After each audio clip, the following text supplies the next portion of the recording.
പാലമറ്റത്ത് കാണാതായ യുവാവ് മരിച്ചു. പെരിയാറിൽ നിന്നാണ് മൃതദേഹം കണ്ടെത്തിയത്.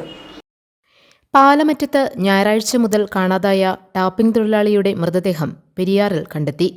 തിരുവനന്തപുരം കിളിമാനൂർ മലയ്ക്കൽ സുധീഷ് ഭവനിൽ പരേതനായ രവിയുടെ മകൻ സുധീഷാണ് മരിച്ചത്. 27 വയസ്സായിരുന്നു.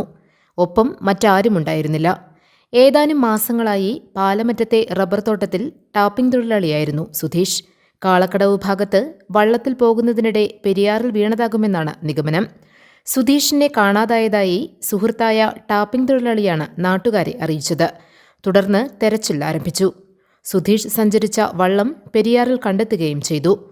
പെരിയാറിലും സമീപത്തെ വനത്തിലും ഫയർഫോഴ്സും നാട്ടുകാരും നടത്തിയ തെരച്ചിലിൽ വിവരമൊന്നും ലഭിച്ചില്ല. ചൊവ്വാഴ്ച രാവിലെ പ്രദേശവാസികളാണ് പുഴയിൽ ജഡം കണ്ടെത്തിയത്. കോതമംഗലം പോലീസ് തുടർ നടപടികൾ സ്വീകരിച്ചു. മൃതദേഹം പോസ്റ്റ്മോർട്ടത്തിന് ശേഷം ബന്ധുക്കൾക്ക് കൈമാറി. GTV news, Keerampara.